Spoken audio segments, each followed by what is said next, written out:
आज का टॉपिक है to make chemical equation more informative, यानी केमिकल इक्वेशन को ज़्यादा से ज़्यादा इन्फॉर्मेटिव हम कैसे बना सकते हैं। तो आज हम इसके बारे में डिस्कस करेंगे। तो why writing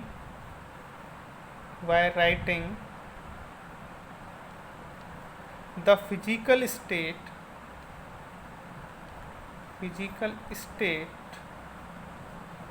of substance in a chemical reaction।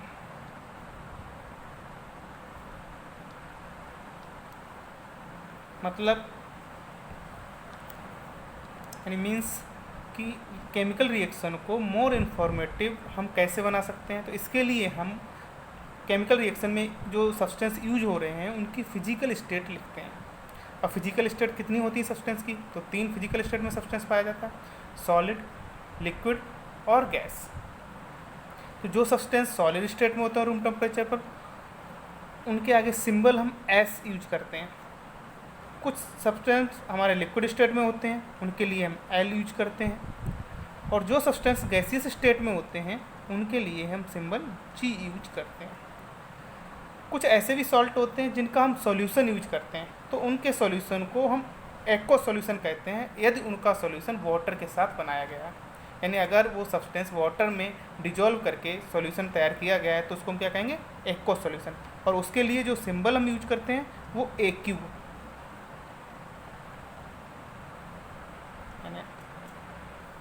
यानी अब हम जब भी कोई केमिकल इक्वेशन लिखेंगे उनमें ये सिंबल यूज करेंगे, और इन सिंबल को यूज करके हम उस रिएक्शन को मोर इन्फॉर्मेटिव बना सकते हैं। इसके साथ साथ हमें ये भी लिखना होता है कि रिएक्शन किस सिचुएशन में या किस कंडीशन में हो रही है। उन कंडीशन को हम एरो के या तो एबव लिखते हैं, ऊपर लिखा जाता है, या नीचे लिखा जाता है।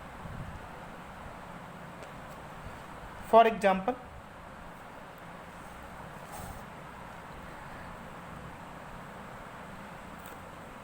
जब हम पोटेशियम क्लोरेट को हीट करते हैं तो वो डिकम्पोज होकर पोटेशियम क्लोराइड देता है और ऑक्सीजन गैस देता है। लेकिन ये रिएक्शन नॉर्मल सिचुएशन पर नहीं होती है। इसके लिए एक कंडीशन अप्लाई होती है कि यहाँ पर एक हम कैटालिस्ट यूज करते हैं, मैग्नीज डाइऑक्साइड। कौन सा कैटालिस्ट यूज करते हैं? Manganese dioxide. तो ये हमारी कंडीशन हो गई जिसमें ये रिएक्शन हो रही है, तो इसलिए हम इस कंडीशन को कहाँ लिख देंगे? इसके ऊपर। और जैसे ये एक सब्सटेंस है पोटेशियम क्लोरेट, तो किस फॉर्म में मिलता है? तो ये हमें सॉलिड फॉर्म में मिलता है, तो इसकी स्टेट क्या होगी? सॉलिड। पोटेशियम क्लोराइड भी क्या है? सॉलिड। ऑक्सीजन हमें किस फॉर्म में मिलती है? गैसियस फॉर्म में। तो हम क्या लिख देंगे इसके आगे? जी सिंबल नोट कर देंगे। इस तरह से इस रिएक्शन को मोर इन्फॉर्मेटिव बना सकते हैं कि पोटेशियम क्लोरेट जो है वो सॉलिड स्टेट में होता है, पोटेशियम क्लोराइड सॉलिड स्टेट में होता है, ऑक्सीजन गैसियस स्टेट में होता है। और ये जो रिएक्शन होती है वो किसके प्रेजेंस में होती है? मैग्नीज डाइऑक्साइड के प्रेजेंस में।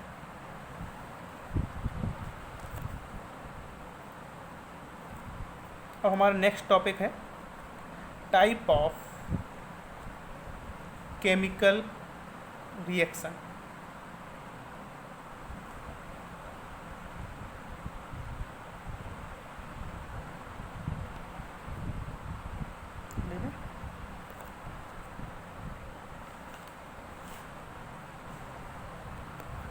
There are 8 type of chemical reaction, यानी केमिकल रिएक्शन हमारे 8 टाइप के होते हैं। तो फर्स्ट है हमारा combination reaction. Combination reaction combination reaction क्या होता है इसको समझते हैं। Reaction in which 2 or more reactant combine to form a single product are called combination reactions. यानी ऐसे रिएक्शन जिसमें 2 या 2 से अधिक रिएक्टेंट कंबाइन करके सिंगल प्रोडक्ट बनाते हैं, क्या कहलाता है? हमारा कॉम्बिनेशन रिएक्शन कहलाता है। जैसे मान लीजिए हमारे पास 3 रिएक्टेंट हैं A, B और C, और तीनों कंबाइन करके क्या बना लेते हैं? एक सिंगल प्रोडक्ट बना रहे हैं ABC, और ये क्या कहलाएंगे? हमारे रिएक्टेंट। तो ये रिएक्शन क्या कहलाएगी? हमारी कॉम्बिनेशन रिएक्शन।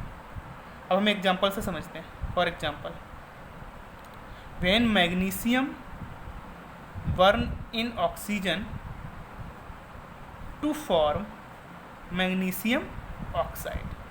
यानी जब मैग्नीशियम को ऑक्सीजन में हम बर्न करते हैं तो मैग्नीशियम ऑक्साइड बनता है। अब हम देखेंगे ये रिएक्शन हमारी कैसी है, अनबैलेंस्ड है, बैलेंस नहीं है, क्योंकि यहाँ पर रिएक्टेंट साइड में Mg1 है और प्रोडक्ट साइड में भी Mg1 है, लेकिन ऑक्सीजन रिएक्टेंट साइड में 2 एटम है और जबकि प्रोडक्ट साइड में सिंगल एटम है। तो हम ऑक्सीजन को बैलेंस करने के लिए MgO में क्या करेंगे, 2 का मल्टीप्लाई करेंगे। अब इससे क्या होगा, Mg कितने हो गए, 2, और यहाँ पर कितना है, 1, तो यहाँ पर भी हम क्या कर देंगे, 2 का मल्टीप्लाई। अब जैसा कि मैंने बताया था रिएक्शन को मोर इन्फॉर्मेटिव कैसे बनाते हैं, तो हम देखते हैं मैग्नीशियम क्या है हमारा, मेटल, तो मेटल रूम टेम्परेचर पर कैसे होते हैं, सॉलिड, तो इसके लिए सिंबल क्या यूज करेंगे, सॉलिड। ऑक्सीजन हमें किस फॉर्म में मिलती है, गैसियस फॉर्म में, और जब मैग्नीशियम बर्न होता है तो मैग्नीशियम ऑक्साइड का पाउडर बनाता है जो कि कैसा होता है, सॉलिड। तो ये फर्स्ट एग्जांपल हमारा हो गया। सेकंड एग्जांपल हम लेते हैं, बर्निंग ऑफ कोल।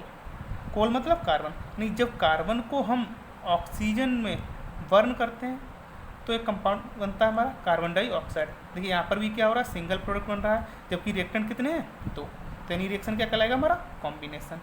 कार्बन जो है रूम टेम्परेचर पर सॉलिड होता है, ऑक्सीजन रूम टेम्परेचर पर गैसेस होता है, और कार्बन डाइऑक्साइड क्या होती है, गैस है, तो इसके लिए हम कौन सा सिंबल यूज करेंगे, G। थर्ड एग्जांपल हम ले लेते हैं, जब हम क्विक लाइम को वाटर के साथ रिएक्ट कराते हैं तो सिलेक्ट लाइम बनता है, और इसके साथ साथ बहुत अधिक मात्रा में हीट रिलीज होती है, जिससे कि सॉल्यूशन हमारा क्या होता है, गर्म हो जाता है या हीट हो जाता है। तो क्विक लाइम का फॉर्मूला क्या होता है, CaO, इसको हम क्या कहते हैं, क्विक लाइम। अगर हम इसका केमिकल नेम देखें तो इसका केमिकल नेम होता है कैल्शियम ऑक्साइड, कैल्शियम ऑक्साइड, और ये हमारा होता है सिलेक्ट लाइम।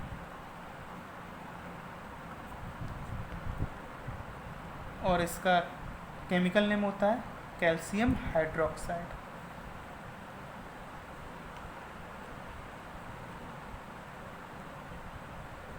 अब वही देखते हैं क्या ये रिएक्शन हमारी बैलेंस है। तो रिएक्टेंट साइड में कैल्शियम का 1 एटम है, प्रोडक्ट साइड में भी कैल्शियम का 1 एटम है, बैलेंस है। ऑक्सीजन के एटम देखिए, रिएक्टेंट साइड में 2 हैं, यहाँ पर भी 2 हैं, हाइड्रोजन के एटम 2 हैं, तो यहाँ पर भी 2, यानी रिएक्शंस पहले से ही बैलेंस है रिएक्शन हमारी। अब क्विक लाइम कैसे स्टेट में होता है, ये होता है सॉलिड स्टेट में, वाटर में पता ही है लिक्विड स्टेट में होता है, और कैल्शियम हाइड्रोक्साइड का क्या बनता है, सॉल्यूशन बनता है, तो इसलिए हम इसके लिए क्या यूज करेंगे, एक्वस, क्योंकि सॉल्यूशन किसके साथ बन रहा है, ये वाटर के साथ। तो इस तरह से हमारा ये कॉम्बिनेशन रिएक्शन होने शुरू हुआ। हाँ, सेकेंड टाइप है हमारा केमिकल रिएक्शन का, decomposition reaction. Decomposition reaction, decomposition reaction क्या होता है, reaction in which one compound decompose in 2 or more than 2 compound or element are known as decomposition reaction। Means जब कोई एक कंपाउंड ब्रेक होकर 2 या 2 से अधिक प्रोडक्ट बनाता है तो उसे हम डिकम्पोजिशन रिएक्शन कहते हैं। जैसे मान लो हमारे पास कोई AB कंपाउंड है और ये ब्रेक होकर 2 कंपाउंड बना ले, A अलग और B, तो इसे हम क्या कहेंगे, डिकम्पोजिशन रिएक्शन। अब इसे हम एक एग्जांपल से समझते हैं।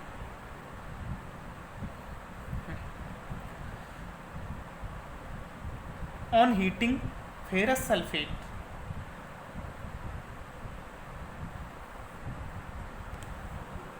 on heating ferrous sulfate it decomposes into form ferric oxide, sulphur dioxide and sulphur trioxide.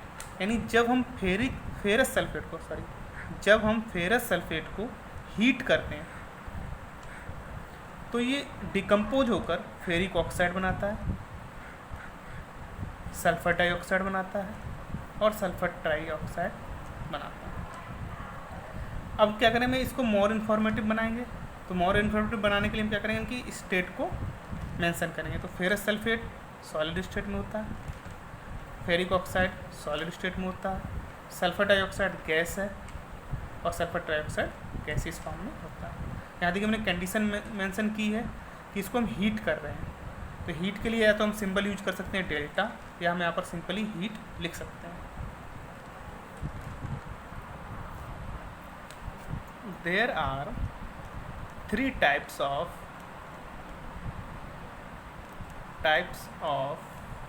decomposition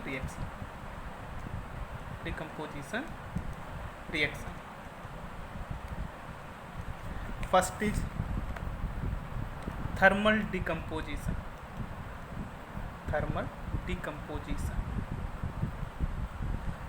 thermal decomposition क्या होता है इसको समझते हैं।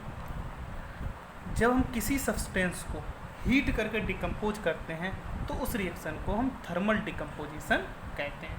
यानी the decomposition of a substance on heating is known as thermal decomposition. अब हम इसे एक एग्जाम्पल द्वारा समझते हैं।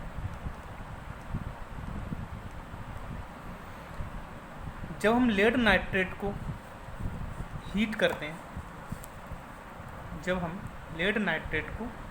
करते हैं, तो ये डिकम्पोज होकर लेड ऑक्साइड, नाइट्रोजन डाइऑक्साइड और ऑक्सीजन गैस प्रोड्यूस करता है। अब हम इनके क्या करते हैं, इंफॉर्मेटिव बना देते हैं। लेड नाइट्रेट सॉलिड स्टेट में होता है, लेड ऑक्साइड सॉलिड स्टेट में, नाइट्रोजन डाइऑक्साइड एक गैस है, ऑक्सीजन क्या है, गैस। अब हम बैलेंस करते हैं, देखते हैं। लेड एटम सिंगल है, रिएक्टेंट साइड प्रोडक्ट साइड भी सिंगल है। नाइट्रोजन के 2 एटम है, प्रोडक्ट साइड सिंगल एटम है, यानी नाइट्रोजन को हमें बैलेंस करना है।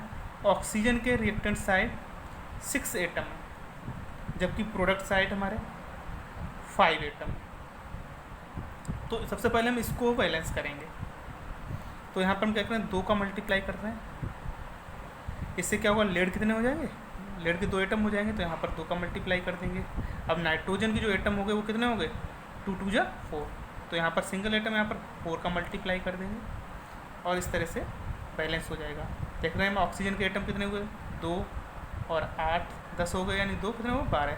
यहाँ पर कितना हो गया, 3 2 जा 6 6 2 जा 12, यानी रिएक्शन कैसी होगी हमारी, बैलेंस।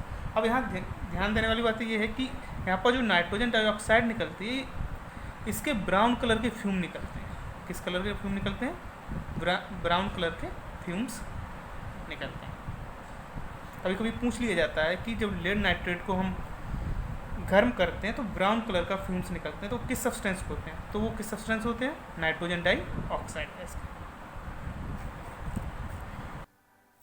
अब हम थर्मल डिकम्पोजिशन का दूसरा एग्जांपल लेते हैं।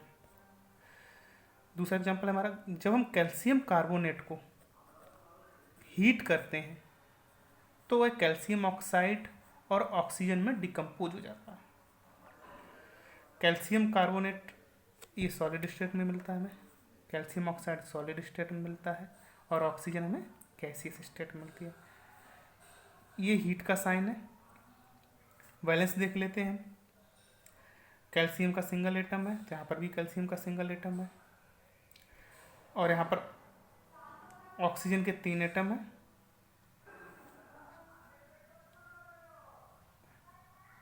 तो यहाँ पर ऑक्सीजन के भी 3 एटम है और कार्बन का सिंगल एटम है और यहाँ कार्बन का भी सिंगल एटम। तो यानी मेरा क्या क्या बना इसमें, कैल्शियम कार्बोनेट, ये क्या है हमारा, कैल्शियम कार्बोनेट, और ये कैल्शियम ऑक्साइड और कार्बन डाइऑक्साइड। कैल्शियम कार्बोनेट को हम एक और नाम से जानते हैं, लाइमस्टोन, और कैल्शियम ऑक्साइड को एक नाम से हम जानते हैं, quick lime.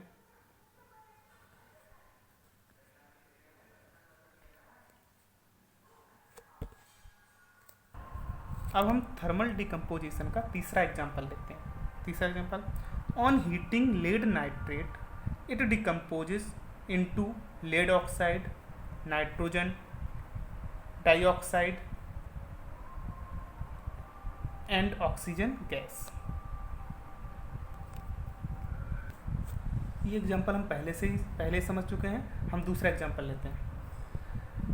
When potassium chlorate is heated in the presence of manganese dioxide catalyst, it decompose to form potassium chloride and oxygen gas। यानी जब हम पोटेशियम क्लोरेट का फार्मूला क्या होता है, KClO3, इसको हीट करके डिकम्पोज करते हैं तो ये पोटेशियम क्लोराइड बनाता है KCl और ऑक्सीजन गैस रिलीज करता है। तो पोटेशियम क्लोरेट सॉलिड स्टेट में होता है, पोटेशियम क्लोराइड सॉलिड स्टेट में है, ऑक्सीजन गैसीय स्टेट में होता है। अब हम इसे बैलेंस कर लेते हैं। सबसे ज़्यादा एटम किसके यूज हो रहे हैं रिएक्टेंट प्रोडक्ट साइड? देखिए यहाँ पर पोटेशियम का सिंगल एटम है, यहाँ पर भी पोटेशियम का सिंगल एटम है, क्लोरीन का सिंगल एटम है, यहाँ पर भी क्लोरीन का सिंगल एटम है। रिएक्टेंट साइड ऑक्सीजन के 3 एटम यूज हो रहे हैं, जबकि प्रोडक्ट साइड ऑक्सीजन के 2 एटम। तो हम क्या करेंगे, इन एटम को बैलेंस करेंगे। बैलेंस करने के लिए क्या देखते हैं, यहाँ पर 3 है, यहाँ पर 2 है, तो इनका क्या ले लेंगे हम, LCM। यानी कि हमें कुछ ऐसा करना पड़ेगा कि दोनों तरफ ऑक्सीजन के 6 और 6 एटम हो जाए। तो यहाँ पर 6 एटम करने के लिए हम क्या करते हैं, 2 का मल्टीप्लाई कर देते हैं पोटेशियम क्लोरेट में, और ऑक्सीजन में 3 का मल्टीप्लाई कर देते हैं। इससे रिएक्शन क्या हो जाती है, बैलेंस। तो ये हमारा एग्जाम्पल हो गया थर्मल डिकम्पोजिशन का। क्यों? क्योंकि ये हीट द्वारा डिकम्पोज हो रहा है। एक और एग्जांपल से हम समझते हैं, फेरस सल्फेट। हालांकि हम इसे पहले समझ चुके हैं, लेकिन फिर भी एक बार समझते हैं। फेरस सल्फेट को जब हम हीट करते हैं तो ये ferric oxide, sulphur dioxide gas और सल्फर ट्राइऑक्साइड गैस में डिकम्पोज हो जाता है। फेरस सल्फेट सॉलिड स्टेट में होता है, फेरिक ऑक्साइड सॉलिड स्टेट में होता है, सल्फर डाइऑक्साइड एक गैस है और सल्फर ट्राइऑक्साइड भी एक गैस है। अब यहाँ पर देखते हैं कि Fe यहाँ पर कितने एटम यूज हो रहे हैं, 2। ऐसे सल्फर के कितने एटम यहाँ पर है, 2, जबकि रिएक्टेंट साइड कितना है, सिंगल। तो हम क्या करते हैं, 2 का मल्टीप्लाई कर देते हैं। तो Fe balance, sulphur balance, oxygen को बैलेंस देख लेते हैं। 2 4 8, यहाँ 3 6 और 2 8, यानी ऑक्सीजन भी बैलेंस, यानी रिएक्शन कैसी है, बैलेंस। तो ये हमारा किसका एग्जांपल हो गया, थर्मल डिकम्पोजिशन का। लेकिन जब भी हम कभी यहाँ पर नोट एक याद रखने वाली बात है कि फेरस सल्फेट जो होता है वो क्रिस्टल फॉर्म में मिलता है हमें लैब में। हम जब भी प्रैक्टिकल करेंगे यानी एक्टिविटी करेंगे तो ये हमें क्रिस्टल फॉर्म में मिलेगा, और उसका फॉर्मूला जो होता है वो FeSO4.7H2O,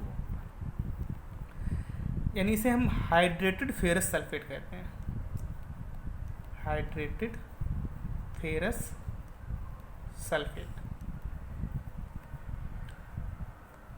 इसका कलर ग्रीन होता है, यानी ये किस कलर का होता है, ग्रीन कलर का। तो ये हमें मिलेगा पहले हीट करने के लिए, हमें सीधा सीधा फेरस सल्फेट नहीं मिलेगा। जब हम इसे हीट करेंगे तो सबसे पहले क्या करेगा, ये वाटर के मॉलिक्यूल लूज करेगा और फेरस सल्फेट बनाएगा इस तरीके से। यानी ये वाटर के मॉलिक्यूल्स जो होंगे वो वेपोराइज हो जाएंगे और फेरस सल्फेट हमारा बच जाएगा। ये जो होता है वाइट कलर का होता है, किस कलर का होता है, वाइट। यानी अब हम इसे जाके यहाँ पर हीट करते हैं, तब ये फेरिक ऑक्साइड, सल्फर डाइऑक्साइड और सल्फर ट्राइऑक्साइड में डिकम्पोज होता है। जैसा कि हमने डिस्कस किया था कि जो डिकम्पोजिशन होता है वो 3 टाइप का होता है। उसमें एक टाइप कंप्लीट हुआ गया हमारा थर्मल डिकम्पोजिशन, दूसरा हमारा इलेक्ट्रोलाइटिक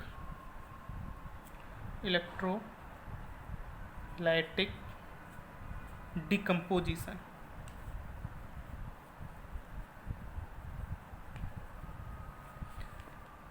इसे हम इलेक्ट्रोलाइसिस भी कहते हैं,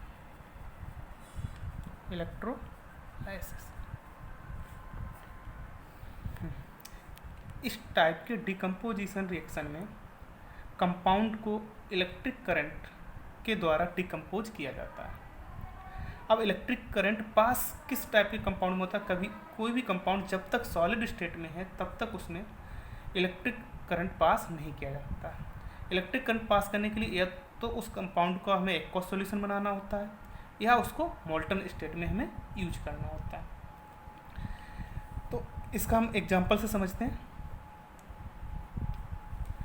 when electricity passed in water it decompose into hydrogen and oxygen gas.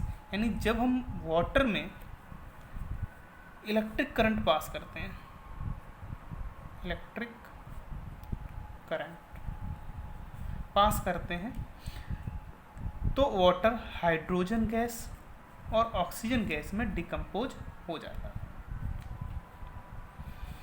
तो अब इसको बैलेंस करेंगे। ऑक्सीजन के कितने एटम दिख रहे हैं? 2, और रिएक्टेंट साइड में कितना दिख रहा है? Single atom. तो यहाँ पर हम क्या करेंगे? 2 का मल्टीप्लाई कर देंगे। इससे क्या हुआ? हाइड्रोजन के रिएक्टेंट साइड में 4 एटम हो गए, जबकि प्रोडक्ट साइड में 2 एटम्स हैं।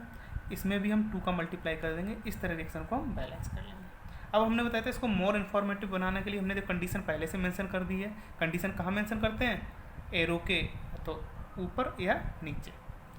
वाटर किस स्टेट में मिलता है हमें? लिक्विड स्टेट में। और हाइड्रोजन हमने पहले से लिख रखा है कि हाइड्रोजन गैसीय स्टेट में होता है और ऑक्सीजन गैसीय स्टेट में हो गया। तो ये बैलेंस केमिकल इक्वेशन हो गई। दूसरे एग्जांपल से समझते हैं। जब हम मोल्टन सोडियम क्लोराइड में इलेक्ट्रिक करंट पास कराते हैं, मोल्टन सोडियम क्लोराइड कैसी स्टेट है हमारी? ये molten state. Molten sodium chloride में इलेक्ट्रिक करंट हम पास कराते हैं,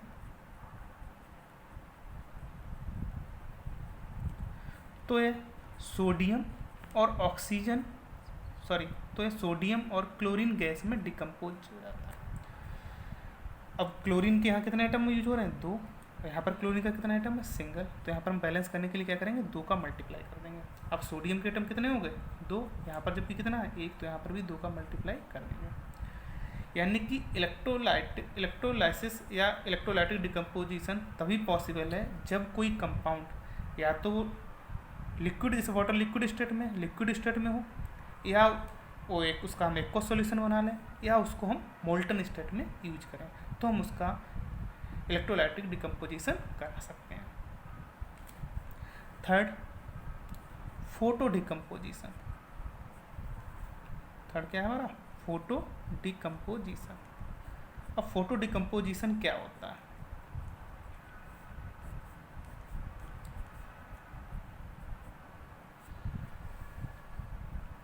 Reaction in which a compound decomposes because of sunlight are known as photodecomposition.